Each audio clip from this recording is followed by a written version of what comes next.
we have completed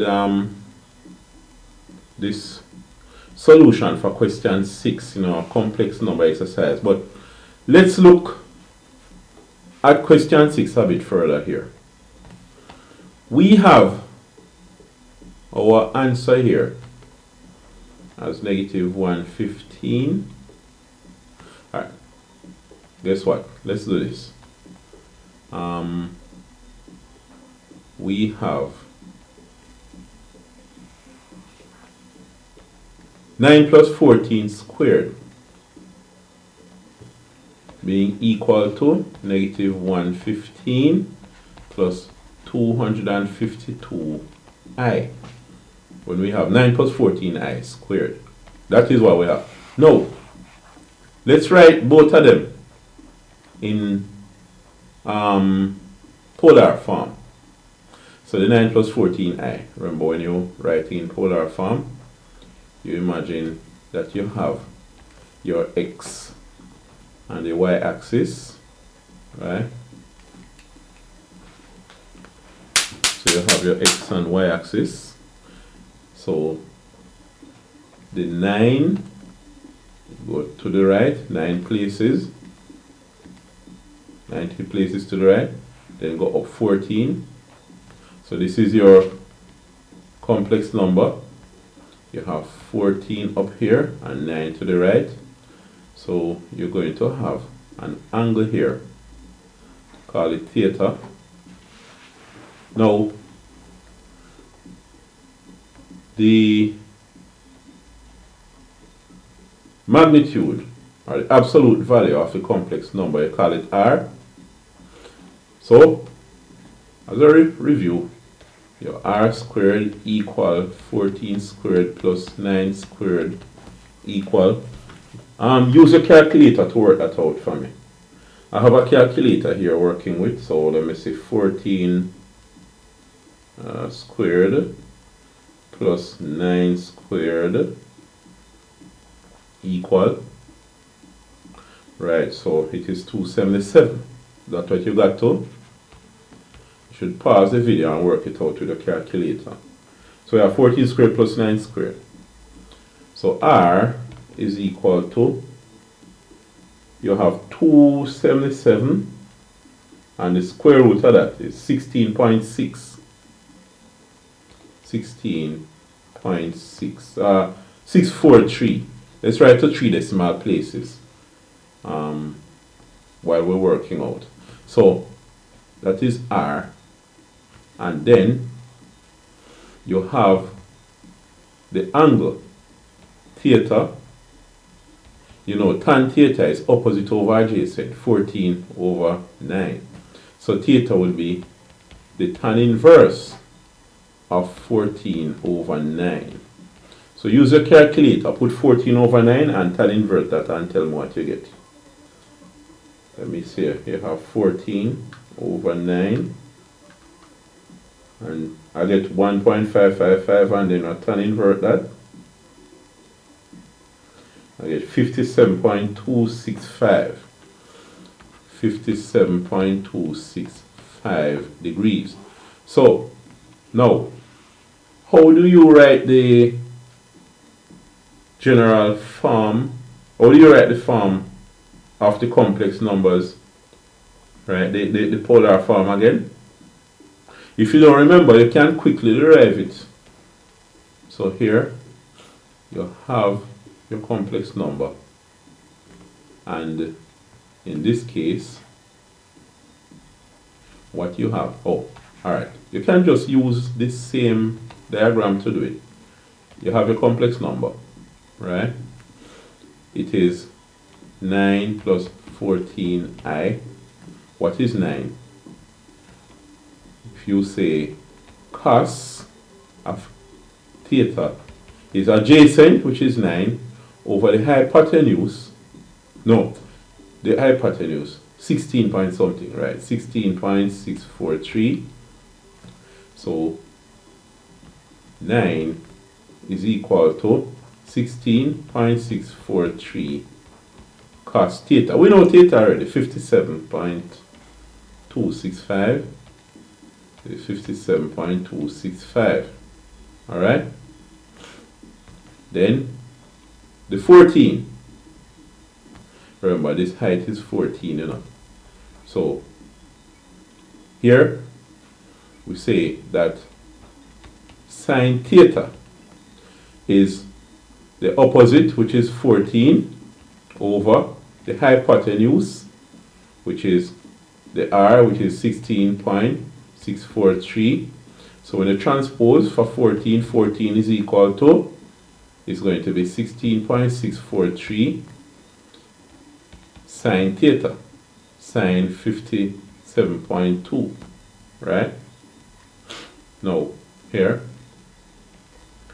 the 9.14i is therefore written as 16.643 cos 57.265 plus 14, which is 16.643 sine 57.265. The 65 should come here. Alright? So that's the polar form of the complex number. We have the rectangular form, z is equal to this, and the polar form, z is equal to this. Now, sometimes this can be written as z equal, if you put the 16.643 outside a bracket. Since we reach the answer, we don't necessarily have to put the full decimal place. For easier writing and so on, and less confusion, let's just put it to one decimal place. 16.6 cos 57.3 plus, oh, the I should go there, plus I, because this is the imaginary part, I sine 57.3 can be written like that. A shorter way to write it is to say z is equal to 16.6 angle 57.3, right? But that's a more advanced way. Degrees, all of these are degrees, right? A more advanced way of writing it. Now, suppose you should convert the answer to polar form. What would it look like? Now, you see this negative 115 something, huh? Something like this. The negative 115 is 90, it passed 90 and gone over here. It's gone somewhere over here. So this angle, oh, no. I'm mixing it up. Let's do that again. Let's erase this 2 that we have here. So you have your y and your x-axis, x and y-axis here, and then we want this complex number.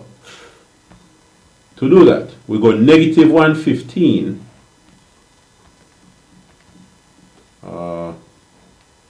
We go negative 115 something, and plus 252 point something. Alright, so here, this would be over negative 115. Let me write it properly. It will be over negative 115, right? And then this is up at 252 on the y-axis or the y-axis. Now, the angle that is formed is this, because remember, angles are measured from the positive x-axis in an anti-clockwise direction. So this is really the angle that we're looking for. To get that angle, we want to find this first. Call this theta, well, call this angle B. We could have called it angle A. Or let's, yeah, call it angle A now. Angle A probably sound a bit better since we're starting with A. So here, this angle, what is it? If we use this triangle here, we would have the tan inverse. The tan A is opposite 252 over adjacent 115. So A would be tan inverse of the 252 over 115. Alright? You have to remember your trigonometry now. So A is equal to, alright, pause the video, find 252 over 115 and tan invert that and see what you get. Let me do that. 252 over 115 equal. I get 2.19 something. Tan invert that, I get 65.47. So I get an angle of 65.47 degrees. Alright? But what we want is the angle. We have used theta already. So let's use theta 2 for this. So theta 2 would be, what do you think it would be? It's going to be 180 minus this. Right? So 180 minus that gives us 114.53. 114.53 degrees. So that is the angle that we have. Now, what is the length of? Call this R2. R2. Well, R2 squared will be equal to 252 squared plus 115 squared. Alright? 252 squared plus 115 squared. So R2 would be what? Is the square root of that. So when you work it out, 252 squared plus 115 squared equal, what do you get for it? When you work that out, I get 76,729. And then you square root that now. When you square root that, you get 277. So I get 277 for R2. So the complex number Z2 would be, so I could put 277 cos 114.5 plus, and then I 277 sine 114.5. See that? If you did that, you know. Let's compare them. Here, what happens if you square 16.43? Square 16.643 with a calculator and tell them what you get. You get 277. So 277. And then the angle over here is 57.265. So when you put 57.265 and multiply that by 2, what the angle you get? You get 114.5. See that? So what does that remind you of? Alright, let's write it down first. So if Z is we have Z already, 116.46643. Z squared is 116. No, where I get to 116 from? It's 16. 16.6 squared cos 57.3 times 2, right? Plus 16.6 squared sine 57.3 by 2. I, of course, is I. That reminds us of something that says if Z is equal to, and you have R cos theta plus I R sine theta. Then in this case, Z squared is R squared cos 2 theta plus I R squared sine 2 theta. And generally, Z to the power of n would give us R to the n cos n theta plus I R to the n sine n theta. You remember the name of that theorem? It's the Morse theorem. Let me see if I can remember how to spell it. DE is some French name, you know. MORVIE,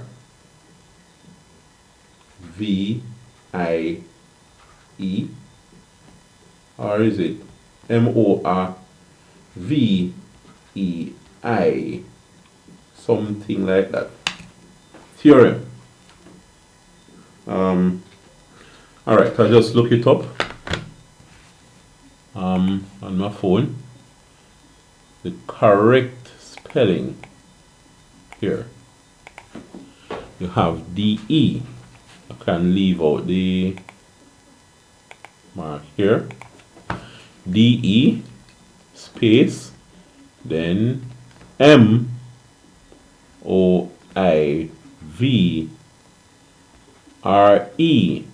apostrophe S. Theorem.